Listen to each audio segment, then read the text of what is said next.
All right, chat. We have another banger we're gonna watch here. It looks like we have Nintendo is the supervillain of all times. So we're gonna watch this one right here. Make sure you guys like and subscribe, and you also come and check out Mujin and make sure you like and subscribe him as well. The link will be in the description. So if you want to come watch the original, we got that there for you. But I'm excited for this one. I think that we can all agree by now, Nintendo as a company has a complete chokehold on so many of our childhoods. From their versatile consoles to their abundance of very high quality games, it comes as no surprise that they were and still are one of the biggest companies on the planet. But other than having a monopoly on our childhoods, they also happen to be known for something else. Their unparalleled pettiness when it comes to legal matters, suing companies and more often individuals for things that other companies couldn't care less about. Going as far as suing a random supermarket in Costa Rica just because it's called I heard about this, dude. That is so wild that they even made it this name is wild and that they got sued. It's wild. Super Mario, and more recently on October 2025 going after a Reddit mod because he private messaged some people a link to pirate Nintendo games. He's currently being sued for over $4.5 million, and Nintendo says the amount is reasonable and it could have been way higher. You really can't make this up. But other than these comical lawsuits, Nintendo just happens to be in one that is existential to the entire gaming industry. On January 2024, Alright guys, when you guys are in the comments talking about what you guys are playing on your emulators, don't say you got it from me. I do not support any of that. You hear that, Nintendo? I do not support that stuff. Do not sue me. or the extremely successful indie game by the name of Palworld would come out. It was obvious from the start that it was heavily inspired by Pokemon, but it didn't infringe on any of its copyrights. Nintendo was so salty that someone would even attempt to make money off of something that looks similar to one of its franchises that it went ahead and sued them in any way they can. Instead of doing copyright lawsuits, they would go with one about patents.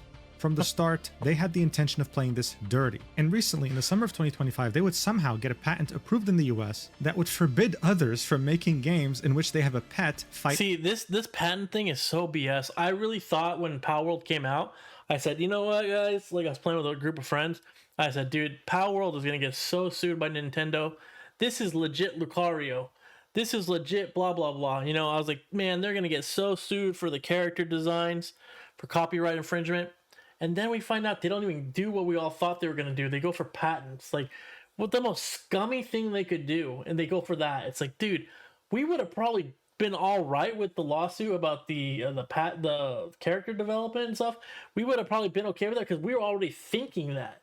But to do this is just so freaking scummy, dude. Another pet was something similar to a Pokeball, something that's been done before by other games countless times and shouldn't be classified as inventive enough to be a patent. The gaming community was in complete shock. This is truly existential because if they win, this will set a precedent in which any company can just somehow get a patent approved in order to destroy any of their competition, especially if they're a smaller developer. The situation is obviously way more complex than this, so that's why I figured I'd have to make a video about it. At the same time, we got a very unexpected revelation thanks to a very unexpected event. Nintendo's biggest weakness that might just stop them from pursuing this lawsuit further. So you already know the drill by now. Let's talk about it. If you were to ask anyone these days about whether there's a good game to play that just so happens to be an MMO, they'll probably laugh at your face before saying, buddy, it's a dead genre. And honestly, they're not wrong. But that's simply because they haven't considered the Dude, I love MMOs. I wish we had better MMOs. Like, I still go back to World of Warcraft all the time. I'm gonna play the Burning Crusade, but every time I go play retail, I play for like a week or two, and I'm like, I'm done. Possibility of an anime MMO coming up soon that's very ambitious. Blue Protocol Star Resonance is a free-to-play open-world MMORPG that has classic MMO elements. You can party up with your friends, encounter dangerous monsters in both dungeons and raids, and of course, you can farm for materials. Certain things though make it kind of special, like how there are multiple classes and you can swap between them anytime. And other than the fact that there are dungeons and raids with so many different enemies, He got us, bro. He got us. It's an ad. Paid ad. He got us. This game places a lot of importance on immersion and player interaction, like being able to dance in a town's fair or setting off fireworks at night with your friends. But while all of that's pretty cool, my favorite part is the very in-depth character customization. You can truly make your character stand out in this game, and to me, that's awesome. And the best part? This game's available now! You'll find the download link as well as limited time codes and launch rewards in the description and pinned comment, so make sure to check it out. Thank you, Star Residence, for... Anybody play this game? Chat, if you're on YouTube, comment below. Have you played this game? Is it worth picking up? It looks like it's a mobile game, right? It looks, that's what it's looking like, a mobile game. Sponsoring this video. Alright, so to truly understand the gravity of the situation, we have to go back to the basics. What the hell is a patent anyway? Many people would probably define it as a piece of paper that gives you, the inventor, full exclusive rights to make whatever you invented. In reality though, it's more like a weapon. And all we have to do to truly understand it is look at this example of a patent and seeing how the United States defines it themselves. It says, grants to the persons having title to this patent the right to exclude others from making, using, offering for sale, or selling the invention throughout the United States of America. So this isn't about you having the right to make something, this is you having the right to stop others from making something that you invented. Whether you actually choose to pursue people stealing or using your invention though is completely up to you. And in the US in particular, you would have this right for 20... You guys are aware of the rumors with Edison, right? With the light bulb? years. But why does this even exist? Well, during the 18th century, humanity witnessed the Industrial Revolution, changing their world forever with the insane amount of new inventions created every single day. Countries loved these new inventions because they kept them competitive and increased their productivity output. So how is it that you encourage brilliant minds to make new inventions? Well, you give them incentive. And that's exactly why something like the United States Patent and Trademark This guy legit looks evil. Legit evil. Office exists. Why would you take years, sometimes decades, to come up with a revolutionary invention that a bigger corporation can just steal from you and take advantage of while you rot in a corner? Instead, you can patent this invention, actually directly profit from it, or if you're too lazy, just license it out to bigger companies so that they can use it instead. You'd still get credit for the invention and a whole lot of money in either percentages or royalties or whatever you come up with in the contract. Overall, patents were definitely a good-intentioned invention. The problem was though, no matter how well-intentioned you might be, when it comes to laws and bureaucracy, it always ended up looking like the fresh launch of a very fun multiplayer game. Initially, it would be a blast, until certain players would start to cheese game mechanics to gain the upper hand no matter what. And when it came to patents, unfortunately, it was no different. It didn't take long for certain bad actors to understand that this patent system had loopholes. And when they did, they aimed to take full advantage. A patent troll. So I think I've heard that the Palworld patent lawsuit is going well for Palworld. So I really hope that they're able to win this because, like he's saying in this video, like they're going to use this as a weapon to stop other games from being produced and published, or they'll like just try to be like, hey, all your revenue comes from our company. So I think they're doing really well with that lawsuit, but it only takes one corrupt person to like one corrupt judge to screw it over. So it's a very interesting time for gaming. Like, it can be very pivotal for the future.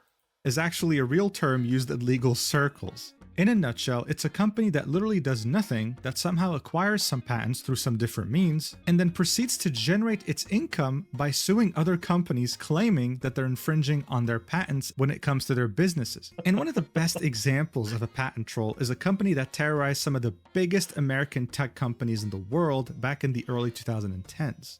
Their name was Lotsys LLC, and they didn't even have a logo. You see, this shell company that literally contributed nothing to society would somehow, through different means, acquire 4 different US patents that were close to expiry. And what made these patents special is that they were all tech-based, but were also extremely vague. And they'd use this vagueness to their advantage, claiming that, for example, because their patent 078 mentioned the transfer of some sort of data from the customer when they're on the website of the vendor, then any company using any sort of chat box on their website owes them money. Yes, it was stupid, but it somehow worked. They managed to sue so many different companies, with the 2 biggest and most significant ones being Apple and Google. Lotsys would send out the lawsuit, and these 2 multi-billion-dollar companies would settle, making a deal with them to acquire their patent through a license, either through a percentage-based revenue share or through a lump sum cash payment. Now at this point, it's understandable for you to be confused. I mean, how the hell does such an obvious shell company with such vague patents successfully manage to extort money out of such big companies? How come there's no pushback? How come they don't even go to trial? Well, that's where things get very interesting. According to the study by the Stanford Law School in 2004, only 0.1% You would think in today's world with what we've heard about the mafia and stuff, you would think 1% of all patents are litigated to trial. Yeah, that's right. It means that 99.9% of all patents either never have any issues or simply solve things before actually going to trial through settlements. And just in case there's any confusion, the trial stage of things is what you see in movies, right? It's when both sides go through the very lengthy process of presenting their case to a judge. Another interesting thing that came out of the study is that nearly half of fully litigated patents are declared invalid. This distinction is critical to understanding the economic impact of patents. This means that out of the 0.1% of all patents that actually do go to trial, there's a coin flip of a chance that these patents are declared invalid, that they should have never been patents in the first place. This is why when patents are discussed from an economic and practical standpoint, they're seen as a right to so it's such a low percentage, and Nintendo is literally in a lawsuit right now, so that makes them even worse of a scumbag. That's actually pretty wild. And maybe chat, we should get some money together. You guys, let's go get a GoFundMe and let's just do this in Nintendo. And didn't the first patent, like something like this, happen with what was the game? It was a really good game. Shadows of Mordor. Wasn't there like a patent issue with that game too? It was like the first trend of all this happening, I think, is that game. Try to exclude by asserting the patent in court. This means that just because you're given a patent, it doesn't mean that it's guaranteed to work in court. So if that's the case, why didn't Apple and Google, multi-billion-dollar companies, actually pursue lawsuits? Why didn't they go to trial instead of giving them lumps of money? Well, that's where things get even more complicated. These companies already have a huge horde of corporate lawyers. The problem, though, is that corporate lawyers are seen more like general physicians. You can go to a general physician if you have a cold or something else that's mild, but if there's something wrong with your brain, you need someone specialized in that area like a brain surgeon. There will be way less available and they will cost a fortune more. That's the exact same case with patent attorneys. You could sell both your kidneys on a Friday night, and by next Friday they're already packing their bags going to the next client because you already ran out of money. You'll be bleeding tens of millions of dollars. You'll be losing employee productivity since they work hand in hand with patent attorneys so that they understand the product being sued specifically, and seeing that patent-related trials last an average of 4 years, for 99.9% of the time, it's simply not. How long has Palworld been in lawsuit now? Like 2? I think we're on 2 years now for Palworld. Worth it. This is why it doesn't matter if you're a billion-dollar company or a trillion-dollar company. Unless the patent being infringed is existential or you're 100% sure that you can win, it's better to just give the money that this dumb shell company's asking for and just moving on. But you want to know what's interesting? In May of 2012, Lotus would sue 55 companies on US soil. 54 of them would of course settle, but only one company decided to go to trial because they just couldn't stand them anymore. And that was the Russian cybersecurity company Kaspersky. Look, they, much like every other company being sued by Lotus, understood very well that they were bluffing. But unlike every other company, they were willing to put millions of dollars at stake just because they didn't want Lotus to receive a single dollar. And so after a year and a half, and no doubt millions of dollars down the drain... To be honest, I'd probably do that too. Like if I had the money to do that, I get angry when I get a phone call from like a freaking scam, like trying to steal $1 from me, dude. Just the fact that, like, I've been scammed like on a PayPal scam before, and it wasn't much. It was like $10 or something, $15. But the fact that they get that from you, it just infuriates you. You're like thinking about that $10 the whole day. You're like, oh my God, I can't believe I fell for that. It's like falling for it. It's not the money, it's like falling for it. With a lot of company resources at stake, Kaspersky was able to dismiss the lawsuit with prejudice, and Lotus had to pay back all the attorney's fees, expenses, and costs that Kaspersky had spent, which meant that essentially this shell company was about to be deleted off the face of the earth. And it was. By 2014, all of its patents had expired, and the shell company simply closed down. Kaspersky had essentially done a huge favor to anyone working in the tech industry, and companies could finally carry on without being... Which is what a lot of people, including myself, are hoping that happens with the Palworld thing. That after they're able to win, that they go back and sue Nintendo for all their legal fees. Constantly harassed. But as we've already established, this was a small shell company specifically designed to extort companies with vague expiring patents. But the question that everyone was too frightened to ask was, what if a company with significantly more resources and one of the most aggressive teams of lawyers ever seen ended up using that same patent troll strategy? Well, it would take a bit over a decade, but we would finally and unfortunately get an answer to that question. And all it took for it to... That's like the creepiest freaking photo I've ever seen in my life, dude. Let's go back. Let's just look at it really quick. Where is it? Same patent troll strategy. Well, it would take a bit over... That thing just looks like, oh, nightmare fuel for sure. For a decade, but we would finally and unfortunately get an answer to that question. And all it took for it to happen was an extremely successful indie game. Game Freak is a Japanese game development studio and one of the 3 owners of Pokémon, alongside Nintendo and Pocket Monster. Pokemon games are extremely popular and sell like hotcakes. They also happen to be always developed by Game Freak. But here's the thing, over the many years of Game Freak releasing Pokemon games, many fans have been getting frustrated over the lack of innovation and this feeling of complete laziness and disinterest. It seemed like Pokemon games had limitless potential. So out of the 3 of those guys he just mentioned, right? Who is the one that you think, chat and YouTube comments, who do you think is the most impactful for these games being shitty? Like ZA's failures, is that Game Freak, Nintendo, both, or Pocket Monsters? Is it all 3 of them? Is it Game Freak or Nintendo? See, this is a question that I'm actually curious to see what you guys say, because I'm on the fence. I used to always say it was Game Freak, and like it was mostly Game Freak, but now I'm starting to think it's mostly Nintendo, dude. So I just don't. I keep going back and forth.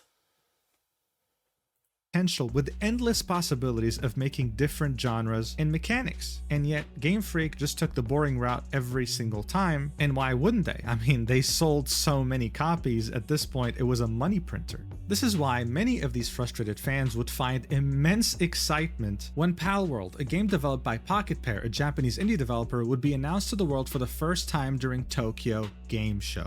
Just like in Pokemon, you would collect these cute creatures called pals. There would be everything a Pokemon fan would want, like evolutions, new mechanics, and a bunch of creative things. But instead of it purely being oriented towards children, there was a twist. Guns, rocket launchers, and overall, a bit more of an adult take on something that many people have grown to enjoy. But look, everyone understood. Dude, I played this game when it first came out. I played this game. I wish I was streaming at the time, because I was literally like playing all day long. I was up. I stayed up way past my bedtime and I played this. I have so many hours, and my first account was on a private server with a bunch of friends. Mistake, because after the friend stopped paying for the server, I lost my character, and he had like the best gear, the best weapons at the time. And I played the crap out of this game, dude. I played it so much, it's hard for me to go back and start over because I missed my original character. But since 1.0 is coming out soon, the original game is going to be out next year. I think we have what? Somebody said in the last video we did, I think they said we have the winter patch, and then 1.1 or 1.0 is coming out after that. So it's pretty close, guys. So I might have to go back and like level up to prepare for the, unless it's like a reset. It's going to be like a full reset then? Actually, that's something I should probably look at. Fairly quickly, this game was heavily inspired by Pokemon, okay? I mean, one of the top comments on this trailer was, "This is it. This is Pokemon Gun." But you know what? There's nothing weird about that. Gaming has always been about copying things that are successful and making them in your own way. H1Z1 pioneered Battle Royale games and did that after being inspired by community mods in the game Arma. And this chain would continue until we'd get to a game like Fortnite, making a Battle Royale game in their own way while clearly being inspired by their predecessors. This is what gaming has always been about, and at this point it came to be expected. What no one was expecting though, including Palworld's own developers, was the massive success they'd receive overnight on the game's release. The game would release in early access on the 19th of January 2024, and within just 8 hours they would sell over 1 million copies. For an indie game, that's absolutely crazy, guys. So where's my phone? My phone's not here. So 8 times 3 is 24. So 240 million. Is that what the profit is then for that? 8 million times 3 times 0. Yeah, 240, right? $240 million because it's $30 to purchase. mind-blowing, but they were only getting started. In under 2 weeks, they would sell over 12 million copies on Steam alone. Bear in mind, this game was also on consoles. And within barely a week of releasing, they would have over 2.1 million concurrent players on Steam, beating all sorts of records and being in the top 5 most played games on the entire platform. At this point, it was extremely hard to ignore this game's success. Everyone in the gaming industry knew of its existence, and it became an incredible success story. But of course, you already know the drill by now. When something finds such immense success, you start to attract a huge amount of people scrutinizing what you've made. And sometimes, those people don't always have the best of intentions. It wouldn't take long for people to start making very direct comparisons of some of the pals. Please. Like, Snorlax, please stop it. Just stop it. This one, okay, I could give you a little bit on this one, but please. But this one, you could also say it looks like that cat from Disney. What's that movie called?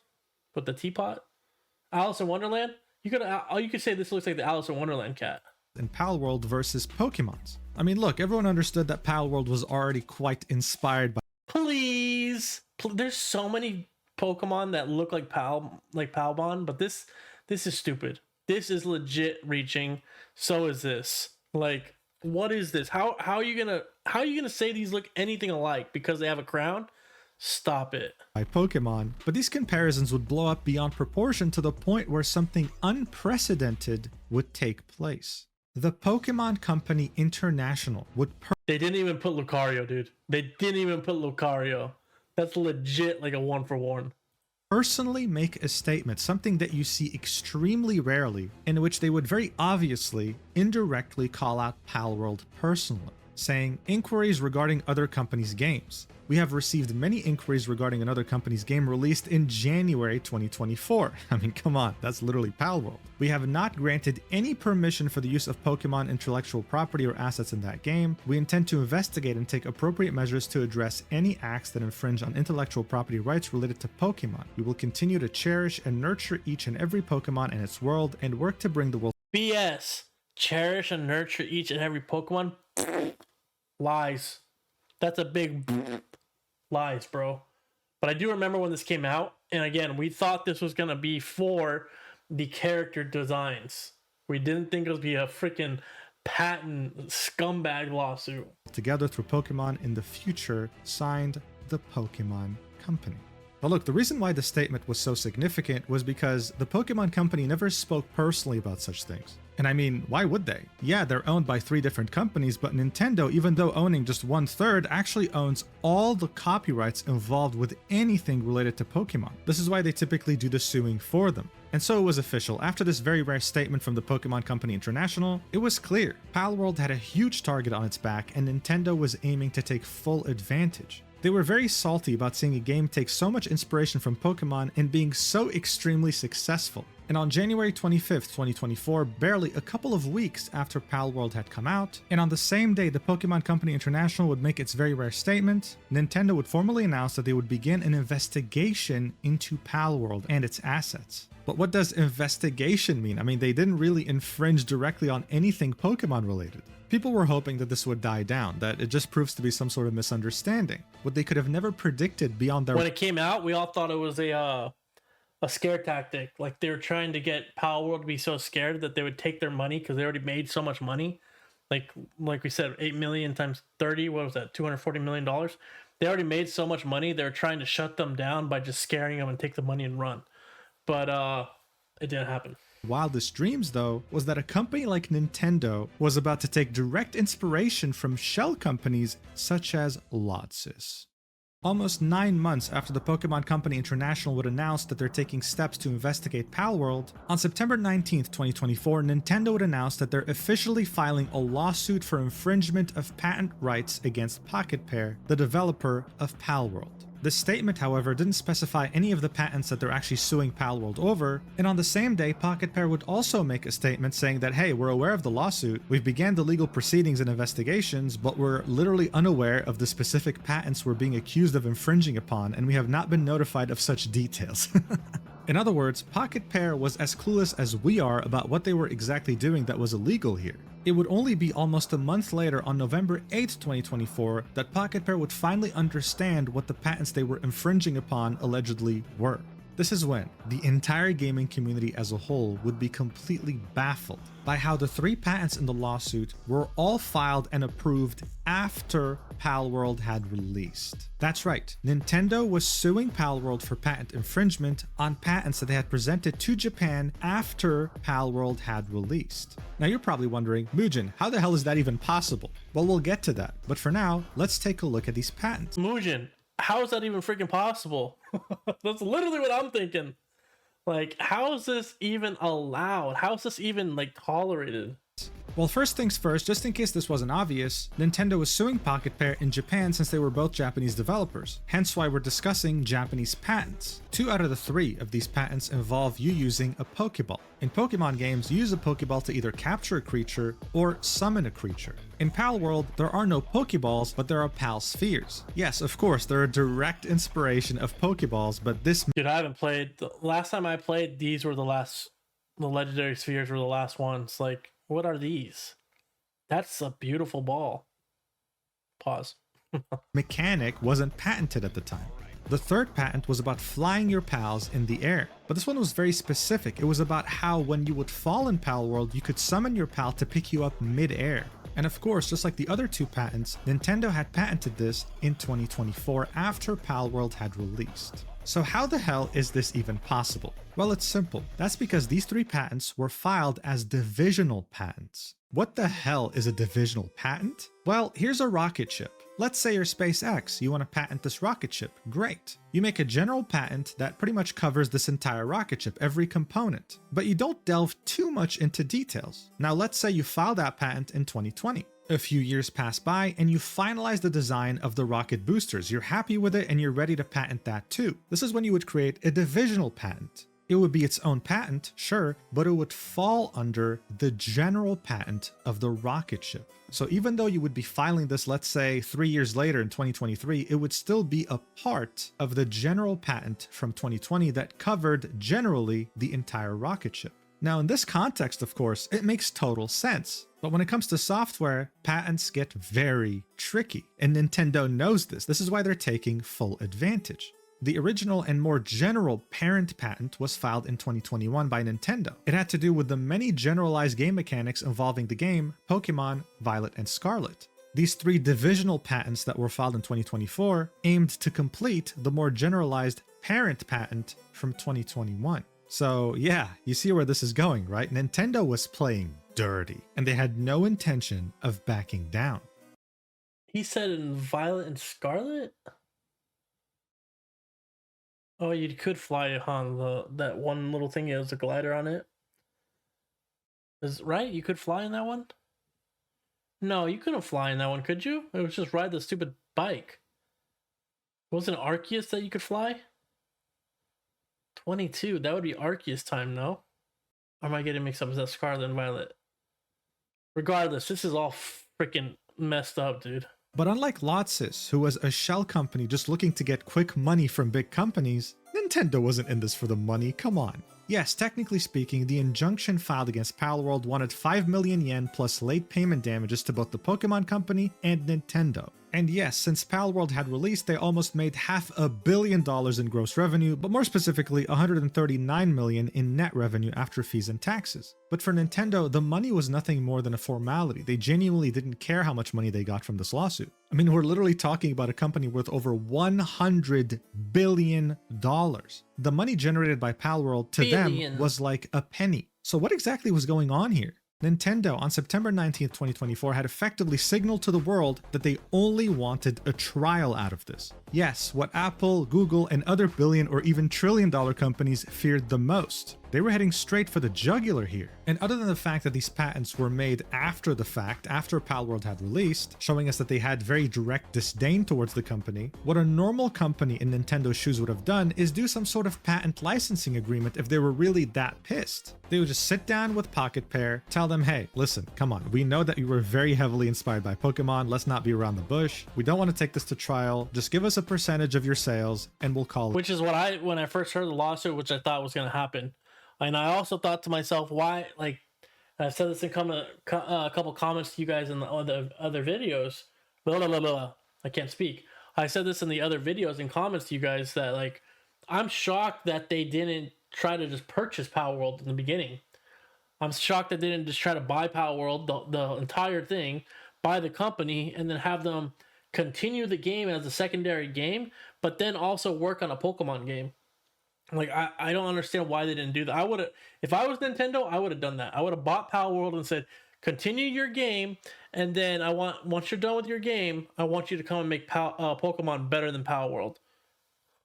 A day. And most likely, Pocket Pair would have probably said yes, because they're also not interested in going to trial. I mean, guys, from an interview with the CEO after the game had come out, he revealed that this company had 10 employees and hired 40 employees before releasing the game. This is a company that has 50 people. Sure, they made over $100 million in revenue, but they were going up against a $100 billion company that has a huge team of lawyers in every region of the world that specifically work closely with its developers, understanding game mechanics and knowing exactly how to sue and defend. And now if we reference back the Stanford Law School study that was specifically done in the US, we could definitely argue that these patents from Nintendo are very vague and probably won't make it to the end of the trial. But you see, that would only be a problem for Nintendo if they actually aimed to win or lose the lawsuit. They didn't. They know very well, more than anyone, that patent litigation is way too expensive in terms of money and time. So to them, this wasn't about money. This was about crushing. We talked about this too in another video. They're just going to try to sue them until they go bankrupt. They're just trying to deplete their revenue so they can't continue any more updates and make any more games. But I haven't looked this up yet. I probably should have before I watched this video. Somebody in one of my comments brought up that the fact that Palworld has a connection to Sony. Again, you have to look this up to verify it yourself. I cannot remember the comments person's name, or I'd give them the credit. But they said that Sony has a connection to this. And that the main reason Pokemon is afraid of them is because if Sony gets involved with them, they might have the money to fight this lawsuit for real. So if Sony and Palworld get together, they would have a Sony Pokemon thing, and that's why they're so scared to try to squash it before it happens. I'm not sure if that's true, but you know, it is an interesting thing if it is true. Pocket Pair until there was nothing left. This was simply about sending a message. Compete with us, and you're dead. And unfortunately for Pocket Pair, they would realize this actually very quickly after the lawsuit would begin. Barely 3 weeks after understanding what the patents they're being sued for were, Pocket Pair released a new patch for Palworld. It fixed some bug fixes, added some features, but also removed a very integral part of gameplay. You could no longer use Pal Spheres to either capture or summon your pals. If you wanted to summon them, they would just simply appear next to you. And this, for many, heavily impacted gameplay because it was a very unpleasant way of calling them. And more recently, on May 8th, 2025, you could no longer— It made it so, like, for me personally, like, I used to, like, throw my Palmon in there, right? And then I'd position myself as the gunner, and I'd wait for them to get aggro and then attack them. But it's a lot harder now because they spawn right next to you, so you have to, like, be really close to the thing or be the one to start the action. So it did take away a little bit of the gameplay, in my opinion, as well. Longer summon one of your pals when you're in midair. Instead, to not die from fall damage, you would have to equip a new item called the Glider. As a reminder, the lawsuit was presented on September 2024. It hadn't even been 1 year, and Palworld was already forced to make changes as this lawsuit is still ongoing. Now, according to a Japanese patent attorney, he points out that these changes by Pocket Pair are not in any way an admission of guilt, adding that Pocket Pair is following the standard three-pronged defense against patent lawsuits, which is to deny infringement, argue that the patents are invalid, and avoid infringement through design changes. He also noted that Nintendo does not have the upper hand, as there seems to be a fierce back and forth with Nintendo pushing for patent infringement and Pocket Pair pushing for patent invalidity. So make no mistake, they are deep in the trenches fighting right now. And when this glider update came out, Pocket Pair would also make a statement, explaining to everyone that yes, these changes that were being introduced into the game were a direct result of these ongoing patent lawsuits. They would then go on to say that these changes hurt them as much as they hurt the fans, apologizing to them. I think it was at this point that people truly realized, wow, this really isn't going to be easy at all. Because this whole thing was anything but straightforward. Nintendo wasn't just playing dirty, they had pretty much stooped lower than a company like Lotsys. On July 2025, so fairly recently, they rewrote a patent in Japan mid-case during the ongoing lawsuit against Palworld. Nintendo was getting desperate. Its flying patent wasn't really holding up as well as they wanted to against Palworld's defense. So in one of the first cases some lawyers have ever seen, they used some very weird language in the patent update, adding the term even when, making a lawyer say, I've been following patent litigation for 15 years and have seen many claims that were amended, but I've never seen even when or even if in a patent claim. It's bizarre. Nintendo is essentially using this language to try and complicate things and make this patent even more vague than it already is. This is because, as I said, their intention was to prolong this as much as possible, to drown Palworld in paperwork, hoping to bankrupt them pretty much and erase them from existence. But this dirty tactic, these tactics that they've been playing and stuff has really had a negative effect on the company's brand, of course, but it's really been backfiring. If you go watch or read some of the comments on some of my videos, these people, so many people have said, I went and bought another copy of Palworld just to piss off Nintendo.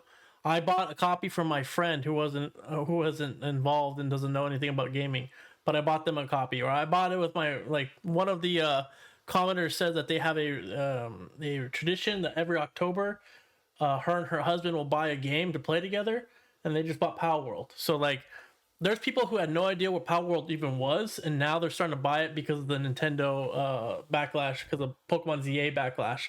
So this is going downhill for them.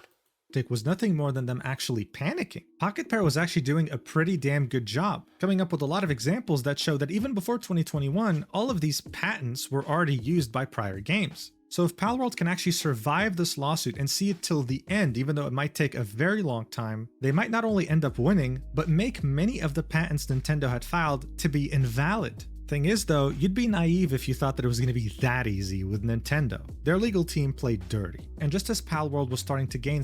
That's legit creepy too, dude. That's nightmare fuel as well. Some sort of a fighting chance in Japan, Nintendo was aiming to create a war on two fronts. Ever since 2004, the US Patent Office has been absolutely swamped by a huge backlog.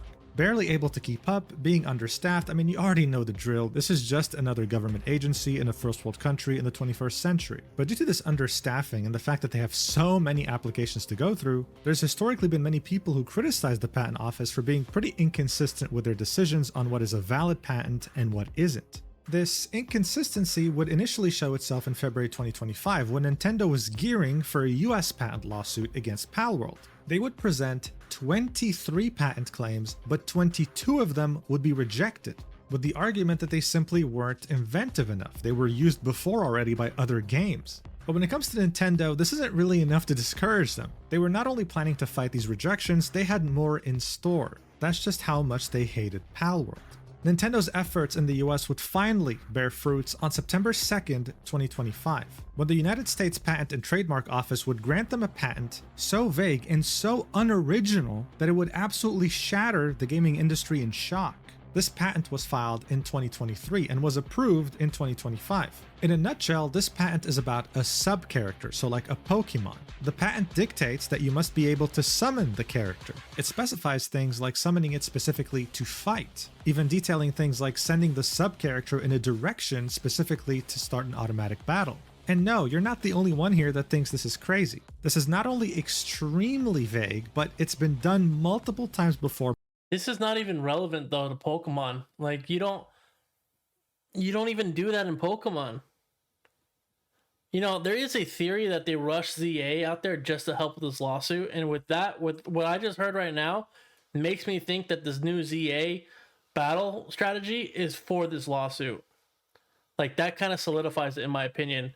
Because somebody was saying in the comments that they did the ZA is so rushed and the only reason why they made that game is to help with their lawsuit. And in ZA you can do this. You could have your Pokemon out and you could have them jump people and send them to target like people. So that actually helps this stupid patent right here.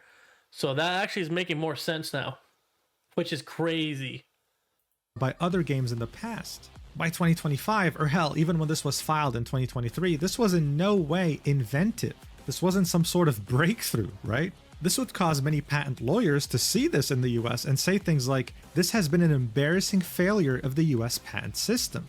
I mean, even the former Pokemon Company head lawyer said, I wish Nintendo and Pokemon good luck when the first other developer just entirely ignores this patent. Everyone was completely shocked at the fact that something like this could actually pass, and if someone wasn't convinced yet, if someone was a huge Nintendo fanboy that truly didn't see the problem, this was it. This was the point in which you would see that this definitely feels like a punishment specifically for Palworld.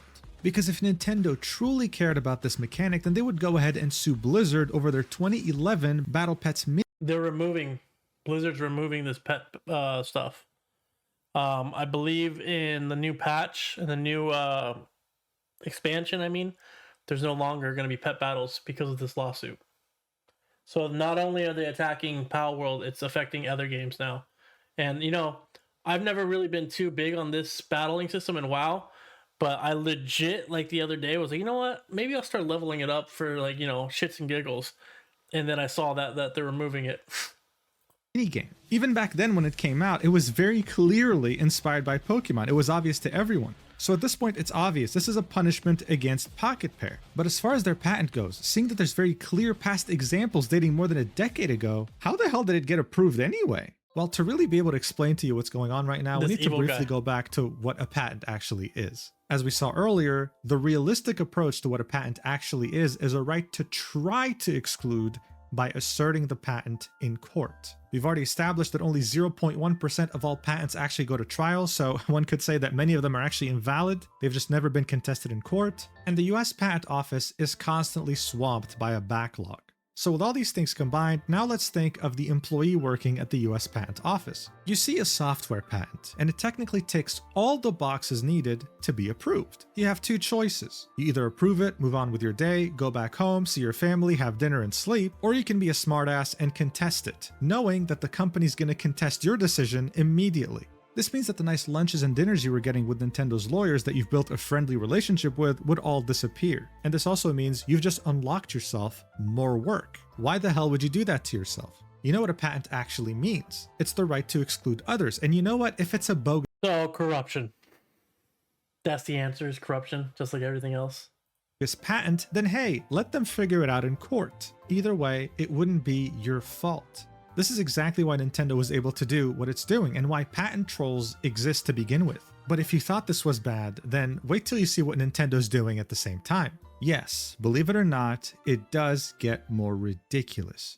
Nintendo has always hated mods, even though they're created by players and have no affiliation with the games themselves. They've always made it a point to target the game developers themselves as if they were the ones to make mods that infringe on their copyrights. Something completely unreasonable that has always pissed off people who valued creative freedom, especially in the modding community. While you see, one of the very creative ways Palworld is pursuing Nintendo's patent claims is by showing that the things being presented in the patent were already done by people beforehand. This is the easiest way to invalidate a patent. One of those prior examples that Palworld is pushing is a mod called Pocket Souls for Dark Souls 3 that uses an extremely similar mechanic to their whole Pokeball patent. Even though it's not a standalone game and a mod, it's showing that someone already came up with this idea back in 2020, even though the parent lawsuit of the Pokeball mechanic was made in 2021. This technically goes against what a patent is. You're not the first one that came up with the idea, even if you just so happen to be the first person to actually file a patent for it. It doesn't work that way. Well, what was Nintendo's argument here? mods aren't real games. This is coming from the same company that has personally taken down mods for other. Dude, this video is making me like, I've already felt salty about Nintendo, but this video is just making me like actually like almost hate Nintendo. Like, what a scummy practice. So a mod's not a game, but a mod is worthy of you suing somebody for $423 million. You stole a fan's mod to a fan made game and put it into your new game as a battling system. Like, dude, this is just like pure evil, dude. Like, no wonder this video title is like how they became the supervillain. This is just evil. Games and its own games for copyright infringement. This is very clearly showing us that they have such a hate boner for Pocket Pair that its own lawyers are starting to He's a boner. self-destruct. I mean, now in Japan, they're in a catch-22 situation. They either admit that mods are actual games and invalidate their patent, or they don't, and they invalidate all the lawsuits of people who are making mods of their copyrighted material in other games. It's a lose-lose situation. That's how clouded by hate they are right now in regards to Palworld. It's ridiculous. I mean, by this So Palworld is actually playing 4D chess. That's interesting. So if they go along with what they're doing, then all those mods are gonna sue them back. Is that something they could do? Because if mods aren't games, then how could you have sued them in the first place, right? Dude, this is interesting. It's getting spicy. When you're evil, when you do the wrong thing, when you do the right thing, you usually win. But if you do the wrong thing and you're like a piece of crap, you usually fall apart. Like look at all these streamers that on the last video we talked about, or maybe it's posting after this. All those streamers that are falling apart right now: Ludwig, Cutie, Cinderella, Valkyrie, Hassan, Mizkif. You're not a trustworthy person. You're not true to yourself. You're a bad person. You know that's a category for. I'm not saying all of them have those categories. It's just one for every one of them. Things start to go bad for you. You lie. You're not true to yourself. This is interesting. It doesn't take a genius to understand this is an injustice going on right before our very eyes. How can Nintendo keep getting away with this? And are you, the viewer, just meant to sit down in despair watching this all unfold without being able to do anything? Well, no, you can do something, and believe me, people have tried. In anticipation of the Nintendo Switch 2 console coming out, many people have vowed to boycott over Nintendo's anti-consumer practices, since they essentially want to monopolize anything that has to do with capturing cute creatures in a game. Well, the console released, and it ended up selling over 3.5 million units worldwide in its first 4 days, becoming the fastest selling Nintendo hardware ever globally. Yeah, that boycott failed spectacularly, and this happened in the middle of— It was so embarrassing, though. It was so embarrassing, dude. Like, honestly, I thought this boycott was going to do something, and then I saw those numbers. I was just like, what a bunch of NPC nerds. Their Palworld lawsuit. It seemed like Nintendo was hated worldwide over its anti-consumer practices, but at the same time, nothing could stop them from selling— We're just addicts, dude. Our addiction is just too strong. I didn't buy one. I stayed true to my word. I didn't buy one. pretty much anything. But hold on, before you fall back into utter despair, I have some good news. Recently, we've come to find that the invincible Nintendo actually has a very big weakness. That's right, they have their own version of kryptonite. The one thing that scares them and can take them down, and the way we found this out recently was in one of the most unexpected ways possible. On September 23rd, 2025, the Department of Homeland Security of the United States of America would post a video compilation of illegal immigrants, or as they like to call them, illegal aliens, being arrested. The caption was, "Gotta catch 'em all." The music playing was the music from the Pokemon show, and if that wasn't enough, in between cuts of people being arrested, they would start showing footage from the anime itself. Oh, and to really drive the point home, they would also create literal Pokemon. Dude, like, this is the real world we're living in. This is the government. Like, what timeline am I in, and can I leave? Can I go back to the normal timeline? Because this is wild. This is your government, man. If you live in the United States, this is your government. Cards of some of the people being arrested, giving them all 1 HP, showing the word illegal on the top left, and their description would be the crime that they committed. The official Customs and Border Protection account of the United States would also reply to this post with a gif of Pikachu saying, "Border Patrol's newest recruit." Now, look, this was absolutely unprecedented, right? I don't think a government has ever so openly infringed on copyright like this on such a massive scale. But there we had it right in front of our eyes. The reactions, of course, just like anything political in the United States, were mixed. Some people liked it, others not so much. And all of a sudden, you had a sizable amount of people that wanted Pokemon to sue the Department of Homeland Security, and I mean the US government, for copyright infringement. This was such an easy lawsuit, guys. I mean, come on. And knowing how trigger happy Nintendo's lawyers were, I mean, come on, this was bound to happen any time now, right? People were brought to believe that this is what was going to happen. Because on the next day, the Pokemon Company International would make a statement saying no, they did not give the US Department of Homeland Security any permission to use any of its copyrights in that video. But on that same day, we'd also get another piece of news that would disappoint the fans that wanted Nintendo to sue the US government. The former They weak sauce, bro. They only go after indie companies where they can bully them. They don't want a real fight, freaking pansies. legal chief of Pokemon would reveal this in an interview, saying, even if I was still at the company, I wouldn't touch this, and I'm the most trigger-happy chief legal officer I've ever met. Specifically, he would give two reasons. The first one is, many of the executives of the Pokemon Company in the US are on green cards. If they were to sue the US government, they would probably lose their green cards. But the second reason he gave us was a bombshell, something that I don't think he understood how big of a deal it was. He'd say, think of how little you see the Pokemon Company International's name in the press. They are insanely publicity shy and prefer to let the brand be the brand. This statement maybe wouldn't strike you as such a big deal. In reality though, this is him openly revealing Nintendo's kryptonite. And what has happened this last 3 weeks? Every YouTuber and their mother has been talking about it. Articles left and right about Pokemon failure. Articles about Palworld are popping up left and right. Palworld's success, their numbers, the mistreatment of this lawsuit, the illegalness of this lawsuit. We might be on to something. You see, there's a reason Nintendo takes on all the lawsuits by themselves. They never involve the Pokemon Company International if they don't have to. It's because they're used to being hated. They know it doesn't affect their business, and they just frankly don't care.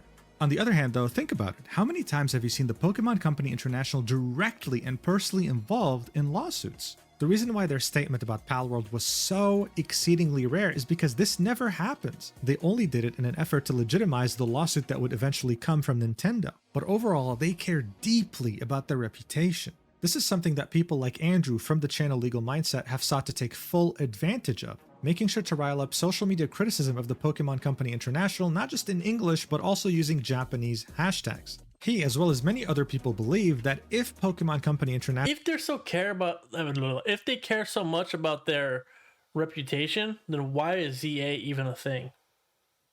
Like, do they really care that much? receives enough backlash on social media, more specifically, while being given the impression that they're becoming unpopular in Japan, then Nintendo will finally back off from Palworld and stop trying to make them some sort of example while trying to monopolize an entire genre of games. The biggest threat here is Nintendo somehow succeeding in its goals, either by bankrupting Palworld or by somehow using its huge influence in Japan to win the lawsuit. If that's the case, it'll encourage other big video game companies to not fear litigation of patents anymore and go after smaller developers that threaten their money, killing all competition and monopolizing literal game genres. So if you're actually outraged by what's going on, then hey, this might be a solution. Legally speaking, I have nothing to do with this, alright? So yeah, I wish Palworld the best. I hope Nintendo doesn't succeed in anything it's doing. Thank you so much for watching this video. I hope it helped explain the situation a bit more clearly to you. And make sure to check out the new drop that just came out on October 10th with Gamersubs that looks fantastic and will probably sell out in under 48 hours. Use the code MUJIN to get 10% off your total. Bro, that one is wild. I don't know how I feel about that one. This is some gooner merch. Order, and yeah, I'll see you in the next video whenever that is, probably about the 1,000 page document that Cinder dropped, but I'm not 100% sure yet. Love you so much. Mwah. All right, guys, so there it is. That was a lot of technical jargon and conversations, but gave me a lot of insight into what's going on. And hopefully you guys enjoyed that too. It gave me a little more hope for Palworld, to be honest. It gave me a little more faith in this lawsuit.